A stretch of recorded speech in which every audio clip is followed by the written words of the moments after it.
નાગરિક એવા ભારતીય રાષ્ટ્રપતિનું નામ શું છે? હલો, દક્ષાબેન. સરસ, ખૂબ સરસ. દ્રૌપદી મુર્મુ.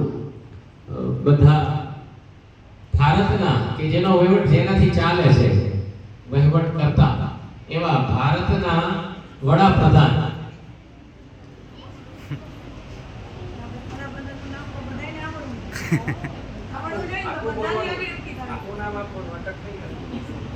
અને ગૌરવ એ છે કે પાછા ગુજરાતી છે. નીતલબેન. નીતલબેન.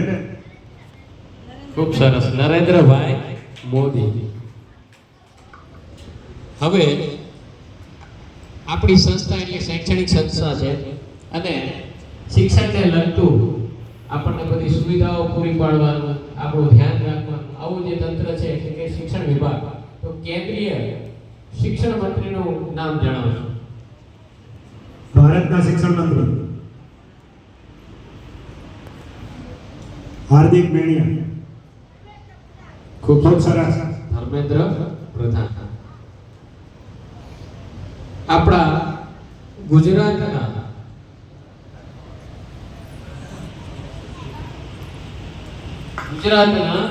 મુખ્યમંત્રીનું નામ જણાવશો? ગુજરાત રાજ્યના મુખ્યમંત્રી દ્રષ્ટિબેન.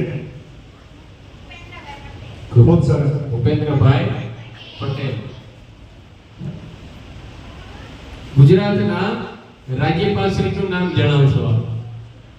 ગુજરાત રાજ્યના રાજ્યપાલશ્રી. હલો, હાર્દિકભાઈ. ખૂબ સરસ. આચાર્ય દેવવ્રત. આ સિવાય આપણા સુરેન્દ્રનગર જિલ્લામાં વિશ્વ પ્રસિદ્ધ એક મેળો ભરાય છે. હેમાલીબેન. ક્ષત્રિયો માટે બહુ પ્રખ્યાત છે. ખૂબ સરસ. ખૂબ સરસ. તમને પહેલા ધોરણની દીકરી છે. ચાલો,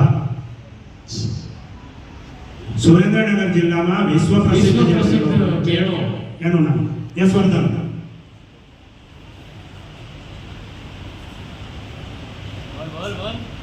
બોલ બોલ.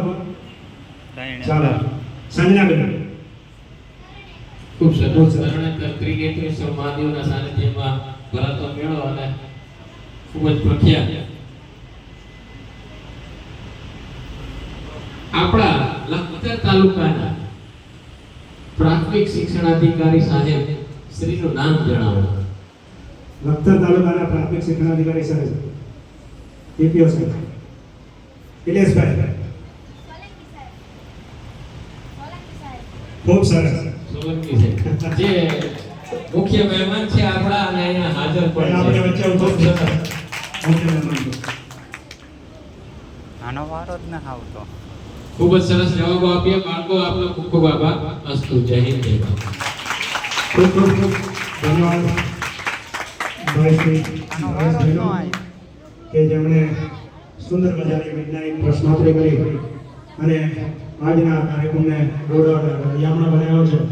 વિજ્ઞાન વિષય એમની આગવી સૂઝબૂઝથી વિજ્ઞાન પ્રત્યે બાળકોને ઉપયોગ રાખે છે. અને આજના દિવસમાં આપણે આગળ વધીએ તો આપણા આગંતુક મહેમાનશ્રીઓના આપણે ઉદ્બોધન તરફ જઈ રહ્યા છીએ. તો સર્વપ્રથમ હું વિનંતી કરીશ